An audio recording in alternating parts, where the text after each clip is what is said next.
ఓం శ్రీ కృష్ణ సద్గురు పరబ్రహ్మణే నమః.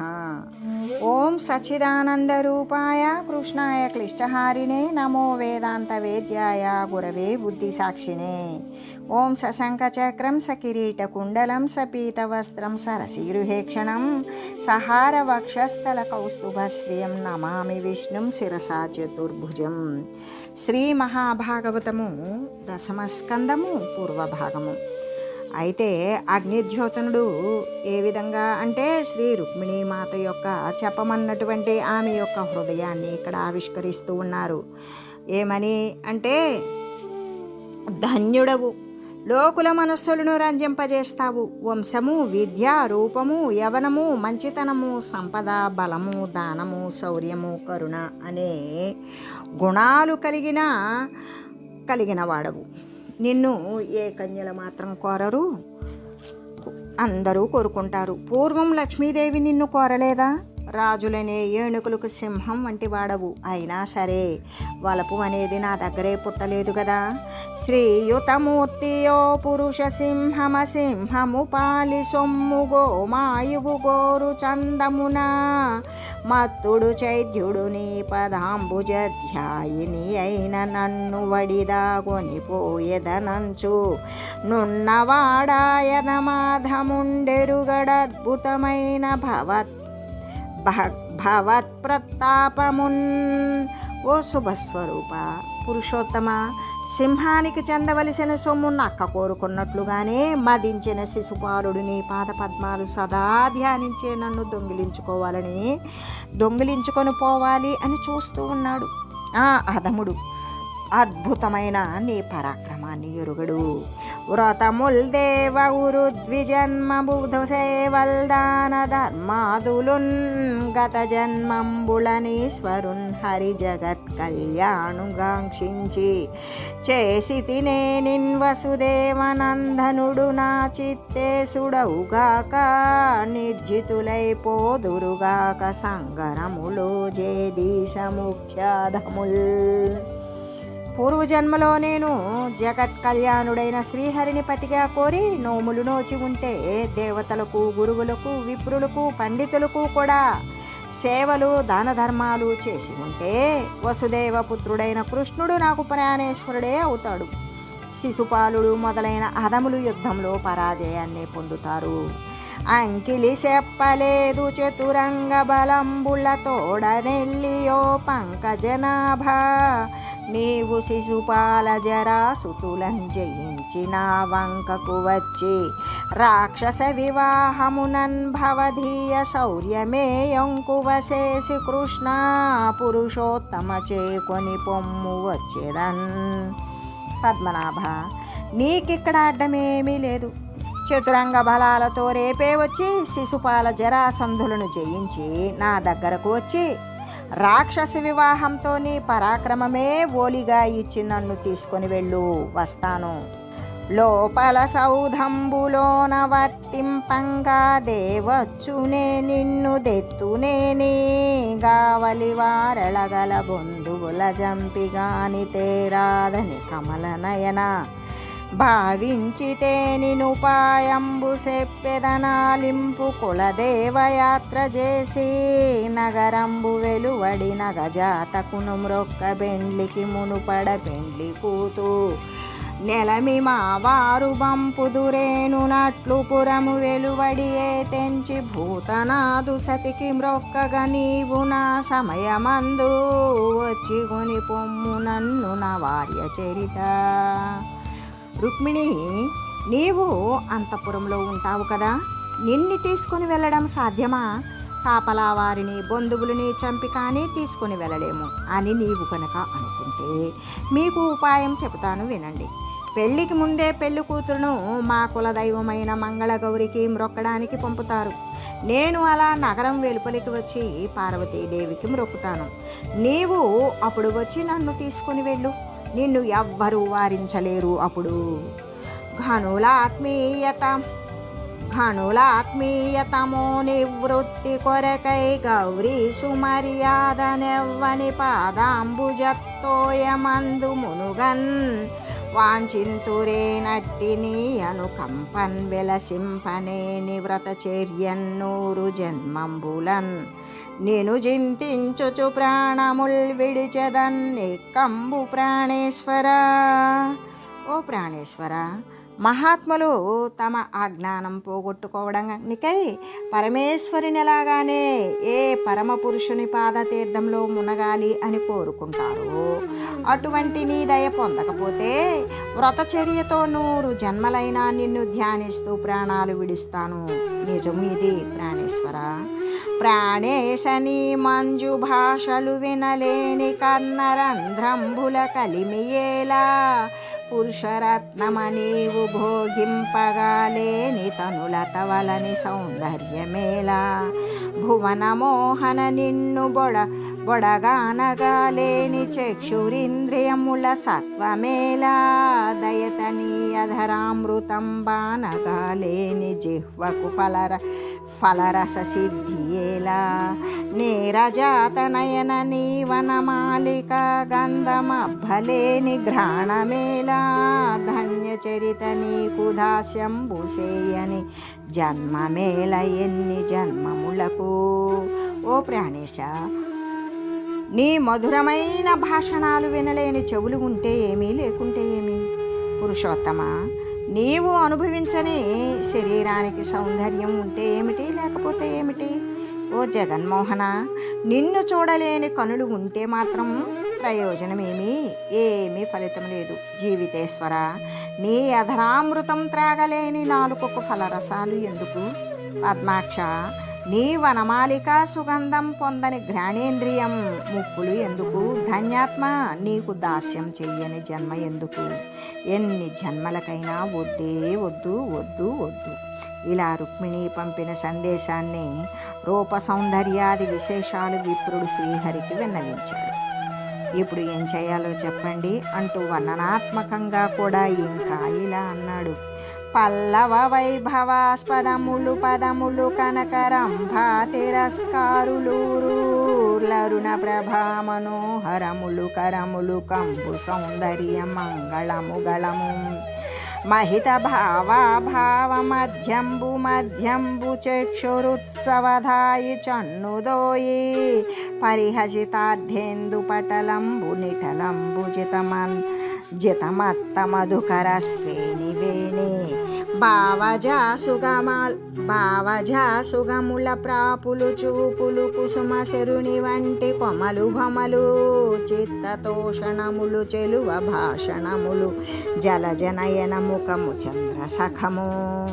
రుక్మిణీ పాదాలు చిగురుటాకుల వలె మృదువుగా ఉంటాయి. తొడలు బంగారు అరిటెబోదలే, చేతులు బాలారుణ కాంతులే, కంఠము శంఖం వలె ఉంటుంది. ఉందా లేదా అన్నట్లు ఉంటుంది నడుము. కనులకు సంతోషం కలిగిస్తుంది స్తనద్వయం. నుదురు అష్టమి చంద్రుని పరిహసిస్తుంది. వేణి 9 బారును మించుతుంది. కాబట్టి మన్మథ బాణాలే ఆ చూపులు. కనుబొమ్మలు సాక్షాత్తు మన్మథ బాణాలే. ఆమె మాటలు మనసుకు సంతోషాన్ని కలిగిస్తాయి. ఇక ఆమె వదనం ఒక్క మాటలో చెప్పాలంటే చంద్రబింబమే.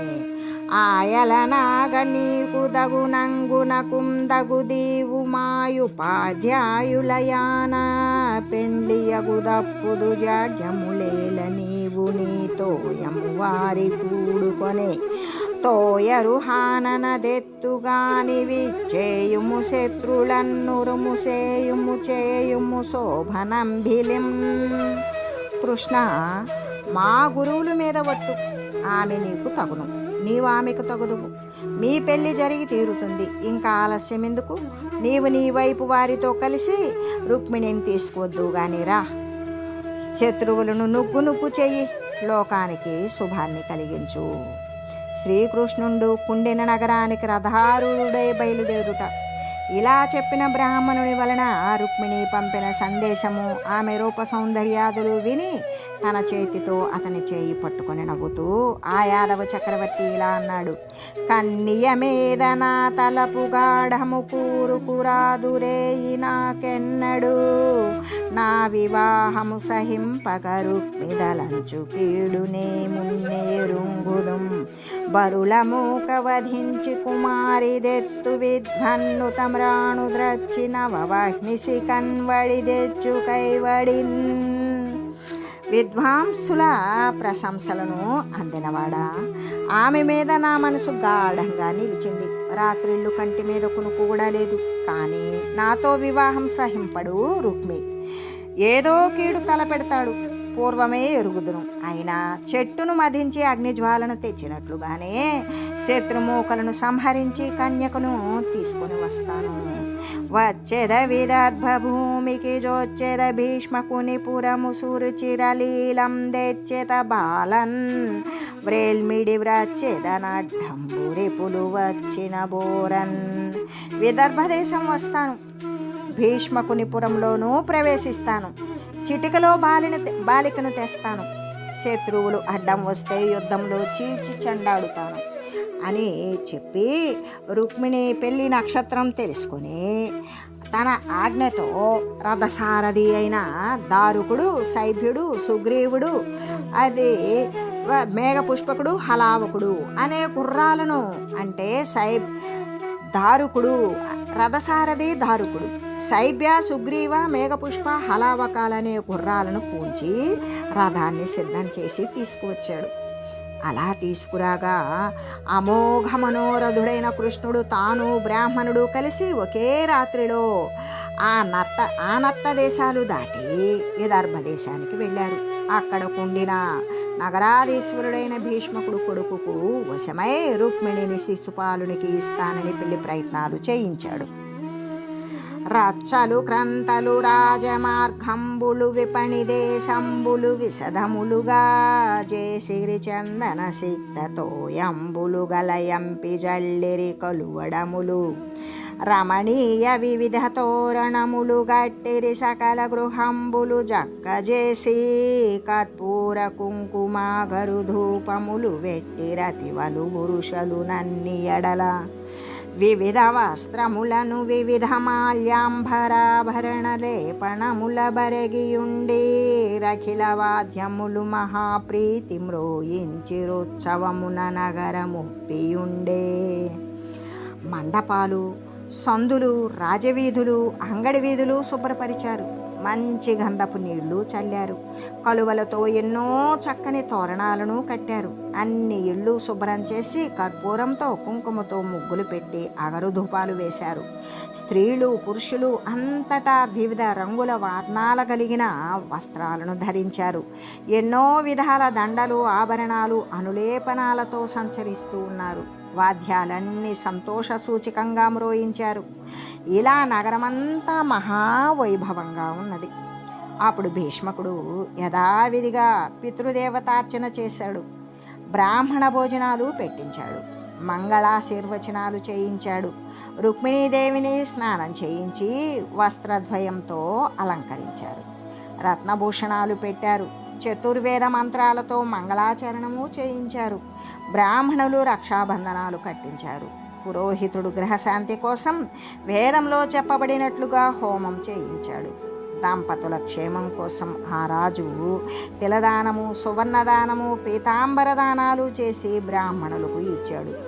అప్పుడు భటసంగంభులతో రథావలులతో భద్రే భయూధంభుతో బటువేగాన్వితం ఘోటక వ్రజముతో బంధుప్రియ శ్రేణితో గటు సంరంభముతో విదర్భతనయంగై కొందునంచున్ విశంకట వృత్తి జనుదించ చైద్యుడు గడున్ గర్వించి అవ్వీటికన్.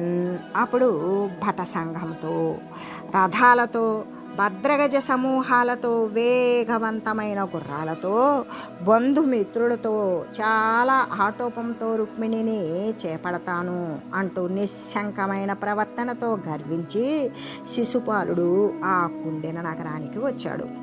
బంధుల గూడి కృష్ణ బలభద్రుల వచ్చిన భారద్రోలి నిర్బంధ నిర్మంధర వృత్తి జైధ్యునికి మానిని గూర్చెదమంచు నుళ్ళస సింధుర వీర రథ్యరథ సేనలతో జనుధించి రాజరాసంధుండు దంతవక్త్రుడును సాల్వ విధూరక పౌండ్రకాధులన్. బంధు సమేతంగా బలరామకృష్ణులు వస్తే వారిని తరిమివేసి నిరాటంకంగా శిశుపాలునికి రుక్మిణినిచ్చి పెళ్లి చేయిస్తానంటూ జరాసంధుడు, దంతవక్త్రుడు, సాల్వుడు, విదూరకుడు, పౌండ్రక వాసుదేవుడు మొదలగు వారు ఏనుగులు, భటులు, గుర్రాలు, రథాలు అనే చతురంగ బలాలతో కదిలి వచ్చారు.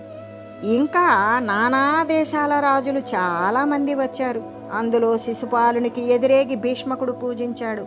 ఒక భవనంలో అతనిని విడిది చేయించాడు. ఆ వృత్తాంతం విని హరి ఒకడేగినాడు మగధాదులు చైద్యహితానుసారులై నరపతులెందరే నిజని నారు కుమారిక తెచ్చు చోట సంగరమగుదోడుగా వలియుగంస విరోధికి నంచు వేగదానరిగే హళాయుధుండు కమలాక్షుని చూడననేక సేనతో. కృష్ణుడు ఒక్కడు వెళ్ళాడు. మగధాదులు చైద్యుని హితులు చాలామంది ఉన్నారు. పెళ్లి కుమార్తెను తీసుకొని వచ్చే చోట యుద్ధం జరుగుతుంది. కృష్ణునికి తోడు కావాలి అంటూ బలరాముడు కృష్ణుని వెంట చాలా సేనలతో వెళ్ళాడు. ఆలోపలనే కథమునలాలో నాలోల విశాల నయనయ గురుక్మిణి తన్నాలోకలోచనుడు హరియాలోకము చేసి గదియడని శంకితయై. అలా ఏకాంతంగా రుక్మిణి తన్ను కృష్ణుడు చూసి రాలేదేమో అని శంకించి ఇలా అనుకుంటోంది. లగ్నం బెల్లి వివాహముం గదిసెనేలారాడు గోవిందుడు ద్విగ్నం భయ్యడి మానసంభు వినెనో వృత్తాంతమున్ బ్రాహ్మణుండగ్నిద్యోతనుండేటికి దడసెనాయత్నంబు సిద్ధించునో భగ్నం భైచనునో విరించి కృతమే భంగిన్ ప్రవర్తించునో. రేపే ముహూర్తం, దగ్గర పడింది వివాహం. ఎందుకో కృష్ణుడు రావడం లేదు. ఇంకా మనసు చాలా ఉద్వేగం చెందుతుంది. ఇంతకు నా కథ విన్నాడో లేదో. అగ్నిద్యోతనుడు ఇంకా రాలేదు. నా ప్రయత్నం సిద్ధిస్తుందా, భగ్నమవుతుందేమో. దైవ నిర్ణయం ఎలా ఉన్నదో. ఘనుడా భూసురుడేగెనో నడుమ మార్గశ్రాంతుడై చిక్కెనో విని కృష్ణుండిది తప్పుగా దలచెనో విచ్చేసెనో ఈశ్వరుండను కూలింపదలంచునో దలపుడో యార్యా మహాదేవియున్నను రక్షింపనిరుంగణో ఎరుగదో నా భాగ్యమెట్లున్నదో. అసలు ఇంతకు ఆ బ్రాహ్మణుడు వెళ్ళి ఉంటాడా? మధ్యలో ఏదైనా మార్గాయాసంతో ఆగిపోయాడా? విని ఒకవేళ కృష్ణుడు ఈ విషయం తప్పుగా పరిగణించలేదు కదా. పరిగణించాడా తప్పుగా, లేక వచ్చాడా ఇక్కడకు? ఈశ్వరుడు అనుకూలిస్తాడో లేదో. ఆ పార్వతీదేవి కూడా నన్ను రక్షించాలని ఆమెకి తెలుసునో లేదో. అయినా నా భాగ్యం ఎలా ఉన్నదో. పోడను బ్రాహ్మణుండు ఎదు పొంగవు వీటికి వాసుదేవుడున్ రాడను నింకబోయి హరిరమ్మని చీరెడు ఇష్టబంధుడున్ లేడను రుక్మికిం తగవు లేదిట జైధ్యునకిత్తునంచునున్నాడను గౌరికీశ్వరికి నా వలనం కృపలేదు నేడనన్. ఒకవేళ బ్రాహ్మణుడు యాదవరాజు నగరానికి వెళ్ళలేదేమో, వాసుదేవుడు రాలేదే అనుకో. ఇంక వెళ్ళి హరిని పిలుచుకొని వచ్చే ఇష్టబంధువు ఎవ్వరూ లేరు. ఆ రుక్మికి న్యాయం లేదు. ఆ చైద్యునికే ఇస్తానంటున్నాడు. సరే, గౌరీదేవికి కూడా నా మీద దయలేదు ఇప్పుడు అనుకుంటోంది. చెప్పదు తల్లి కిందలపు జిక్కు దిశెల్దరహాస చంద్రికం గప్పదు వక్రతామర సగంధ సమాగత భృంగ సంఘమున్ రొప్పదు నిద్రగై కొనదు రోజ పరస్పర సక్తహారముల్ విప్పదు కృష్ణ మార్గ గత వీక్షణ పంక్తులు త్రిప్పదెప్పుడున్. తల్లికి కూడా తన ఆవేదన చెప్పదు, దిక్కులలో తన చిరునవ్వు వెన్నెలలో చిందింపదు, తన ముఖ పద్మం మీద వాలడానికి వచ్చిన తుమ్మిదను కూడా తోలదు, నిద్రపోదు, ఓక్షాజ్వాల మీద చిక్కుబడిన ముత్యాల దండ చిక్కును కూడా తీసుకోదు, కృష్ణుడు వచ్చే దారి మీద తెలిపిన చూపులను క్షణమైనా మళ్లించదు, తుడువదు కన్నులన్ వెడలు తోయ కణంబులు గొప్పు చక్కగా ముడువదు నెచ్చెలెంగదిసి ముచ్చటకుం జనదన్నమేమియుంగుడువదు నీరముం గొనదు కూరిమిగీరము జేరి పద్యమున్నొడవదు వల్లకి గుణ వినోదము సేయదుడాయధన్యులన్. కన్నుల నుండి వెలువడే కన్నీరును కూడా తుడుచుకోదు, కొప్పు చక్కగా ముడుచుకోదు, స్నేహితురాలిని కలిసి ముచ్చటలాడదు, అన్నం కూడా తినదు, నీళ్లు త్రాగదు, ఇష్టమైన చిలుకకు పద్యము చెప్పదు, వీణాతంత్రులను కూడా మీటి వినోదింపదు, ఇతరులను చేరదు.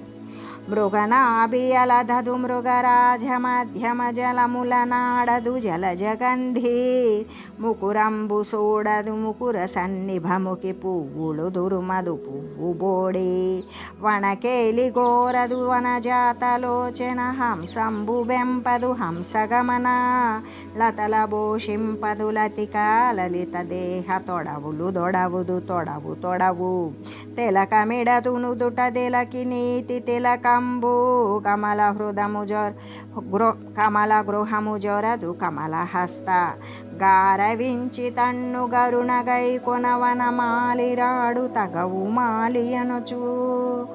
ఆమె మృగరాజు నడుము కలనదే అయినా మృగనాభి అంటే కస్తూరి కూడా పూసుకోదు, జలజముల సువాసనలో కలదియే అయినా జలకాల ఆడదు, అద్దం వంటి నున్నని ముఖం కలదైనా అద్దం చూడదు, పువ్వు వంటి శరీరం కలిగిన పూలు పెట్టుకోదు, పద్మలోచన అయినా వనకేలి కోరదు, ఆమె హంసగమన అయినా హంసలను పెంచదు, లతల వలె లలిత శరీరం కలిగిన లతలను పోషించదు, అలంకారాలకే ఆమె అలంకారం అయినా అలంకారాలు పెట్టుకోదు, చెలికత్తెలకు సిగబంతిలా ఉన్న ఆమె నుదుట తిలకము దిద్దదు, పద్మాల వంటి చేతులు కలదే కానీ కమలాకారంలో ప్రవేశింపదు. ఇదంతా కృష్ణుడు తన మొర ఆలించి దయతో తనను తీసుకుని పోవటానికి రాలేదే, న్యాయం తప్పాడే అని. ఇంకా మలగున్ మెల్లని గాలికిన్ బటురటన్ మత్తద్విరే ఫాలికిం దలుగుంగో ఇలమ్రోతకిం యలగునుద్యత్కీర సంభాషళంగలగున్ వెన్నెల వేడి మిన్నలగుమా కంధాంకురఛాయ కుందొలగుం గొమ్మ మనోభవానల శిఖా ధోధూయమానాంగియై. రుక్మిణి మన్మదాగ్ని జ్వాలల్లో మ్రగ్గిపోతూ మందమారుతాన్ని కూడా ఒప్పుకోవడం లేదు. జుమ్ జుమ్ అనే ధ్వనించే మధించిన తుమ్మిదల బారుకు తొలగిపోతోంది, కోకిల ధ్వనికే భయపడుతోంది, చిలుకల పలుకలకు కలత చెందుతోంది, వెన్నెల యొక్క వేడిమితో నరిగిపోతోంది, మామిడి చిగురుల నీడలు తప్పుకుంటుంది. ఇట్లా హరిరాక కోసం ఎదురు చూస్తూ అన్ని పనుల మీద విరక్తి కలిగి మన్మదాగ్నితో మ్రగ్గుతూ ఉన్న ఆమెకు శుభం సూచిస్తున్నట్లు ఎడమ కన్ను ఎడమ భుజము అదిరాయి. అంతలోనే కృష్ణుడు పంపితే వేగంగా వచ్చిన బ్రాహ్మణును చూసి అతని ముఖ లక్షణాలు చూసి ఎంతో ఉత్కంఠతో ముఖంలో చిరునవ్వు కలిగింది. వెంటనే ఎదురు వెళ్ళి నిలిచింది. అప్పుడు ఆ బ్రాహ్మణుడు ఇలా అన్నాడు, మెచ్చే భవద్గుణోన్నతి కమేయ ధనావలులిచ్చే నాకు దావచ్చే సుదర్శనాయుధుడు వాడే సురాసురులెల్ల నడ్డమై వచ్చిన నైన రాక్షస వివాహమునం గొనిపోవు నిన్ను నీ సచ్చరితంబు భాగ్యమును సర్వము నేడు ఫలించే కన్యక. నీ సుగుణాలకు మెచ్చుకున్నాడు శ్రీకృష్ణుడు, నాకెన్నో ధనాలు ఇచ్చాడు. ఆ కృష్ణుడు వచ్చేశాడు. దేవదానవులు అడ్డుపడినా సరే, రాక్షసి వివాహంతో నిన్ను తీసుకొని పోతాడు. నీ చరిత్ర, భాగ్యము అన్నీ ఇప్పుడు ఫలించాయి అనగా రుక్మిణి ఇలా అన్నది. జలజాతే క్షణుదోడి తెచ్చితివి నా సందేశముం చెప్పి నన్నిలువం బెట్టి తీండ్రి నీ కృపన్ బ్రతికి తిన్ని ఎంత పుణ్యాత్మకుల్ గలరే. దీనికి నీకు ప్రత్యుపకృతింగా వింపనే నేరనంజలి గావించెదా భూసురాన్వయమణి సద్భంతు చింతామణి. నా సందేశాన్ని వినిపించావు, కృష్ణుని తోడుకొని తెచ్చావు, నన్ను నిలబెట్టావు, నీ దయతోనే బ్రతికాను. నీ అంత పుణ్యాత్ములు ఎవ్వరూ లేరు. దీనికి ప్రత్యుపకారం నేనేమీ చేయలేను. మనసారా నమస్కరిస్తూ ఉన్నాను. విప్రవంశానికి రత్నానివి, బంధువుల పట్ల చింతామణివి నీవు అని నమస్కరించింది రుక్మిణి. రామకృష్ణుడు తన కూతురి పెళ్లికి వచ్చారని విని భీష్మకుడు మంగళ వాయిద్యాలతో వారిని ఎదుర్కొని వేదోక్త రీతిలో పూజించాడు. మధుపర్కమిచ్చాడు. ఎన్నో వస్త్రాలు, ఆభరణాలు మొదలైన కానుకలు ఇచ్చి భీష్మకుడు బంధుజనంతోనూ సేనలతోనూ కూడిన వారికి వెంటనే సకల సౌకర్య పరిపూర్ణాలైన గృహాలను విడుదలగా ఇచ్చాడు. ఇలా వచ్చిన రాజులందరికీ వెంటనే సకల సౌకర్యాలు కలిగిన గృహాలు ఇచ్చి విడియించాడు. ఇలా చేరిన రాజులందరికీ వారి వారి వయస్సులు, పరాక్రమాలు, బలాలు, సంపదలకు తగినట్లుగానే కోరిన పదార్థాలు ఇప్పించి పూజించాడు. అప్పుడు విదర్భ దేశపు ప్రజలు కృష్ణుని యొక్క రాక విని వచ్చి చూచి నేత్రాలనే దోసిళ్లతో అతని ముఖ పద్మం యొక్క తేనెను త్రాగుతూ తగుని చక్రి విదర్భరాజసుతకం దధ్యంబు వైదర్భియ్యం దగుని చక్రికి నింత మంచిదగునే దాంపత్యమే ఇద్దరిం దగులంగట్టిన బ్రహ్మ నేర్పరి గదా దర్పహతారాతి అయి మగడౌగావుత చక్రీ రమణికిన్ మా పుణ్యమూలంబునన్. ఈ కృష్ణుడు రుక్మిణికి తగిపోతాడు, సందేహం లేదు. రుక్మిణి కూడా ఈ కృష్ణునికి తగినదే. ఈ సంబంధం, దాంపత్యం ఎంత బాగుందో. వీరిద్దరిని కూర్చిన బ్రహ్మదేవుడు చాలా నేర్పరి. మా పుణ్యవశాత్తు శత్రువుల గర్వమణిచి కృష్ణుడు ఈ మన రుక్మిణికి మగడు కావాలి అని పలికారు. ఆ సమయంలో సన్నద్ధులై బహుశస్త్ర సమేతులై బలసి చుట్టును వీరభటులు గొలవా ముందటనుపహారములుగాని కలుగొంచు వర్గంబులై వారవనితలేగా పుష్పగంధాంబర భూషణ కలితలై బాడుచు భూసుర భార్యలరుగా బణవమార్ధల శంఖపటహ కాహళవేణు భేరీ ధ్వనులు మిన్ను పిక్కుటెలగా పెక్కటిలగా తగిలి సకులు గొలువ దల్లుల బాంధవ సతులు దోడరాగ సవినయముగా నగరు వెడలె నడచి నగజాతకును మ్రొక్క బాలచికుర పిహిత ఫాలయగుచు అన్నారు. ఆ విధంగా అప్పుడు నుదుట ముంగురులు ముసిరి రుక్మిణి గౌరీదేవిని పూజించడానికి అంతఃపురం నుండి సపరివార సమేతంగా అమ్మవారి ఆలయానికి బయలుదేరింది. వీరభటులు సన్నద్ధులై చాలా శస్త్రాలు ధరించి ఉన్నారు. చుట్టూ కొలుస్తూ ఉన్నారు. ముందు ఉపహారాలు తీసుకొని వారకాంతలు బారులుగా సాగి వెళ్ళారు. విప్రస్త్రీలు పుష్పాలు, గంధము, వస్త్రాలు, భూషణాలు ధరించి పాడుతూ వెళ్ళారు. పణవము, మర్దలము, శంఖము, పటహము, కాహలము, వేణువు, భేరీ ధ్వనులు పికటిల్లాయి. సకులు ప్రక్కనే కొలుస్తూ ఉన్నారు. పెద్ద పెద్ద ముత్తైదువులు, బంధు స్త్రీలు కూడా రాగా సవినయంగా అంతఃపురం నుండి వెడలి పార్వతీదేవిని మ్రొక్కటానికి రుక్మిణీదేవి బయలుదేరింది అని తెలియజేస్తూ ఓం మంగళం శ్రీ కురుక్షేత్ర రణక్షోణి విహారిణే పార్థసారథి రూపాయ గీతాచార్యాయ మంగళం. ఓం మంగళం నమోస్త్వనంతాయ సహస్రమూర్తయే సహస్రపాదాక్షి శిరోరుబాహవే సహస్రనామ్నే పురుషాయ శాశ్వతే సహస్రకోటి యుగధారిణే నమః. ఓం శ్రీమతే నారాయణాయ నమః. శ్రీమన్నారాయణ చరణౌ శరణం ప్రపద్యే. హరి ఓం తత్సత్.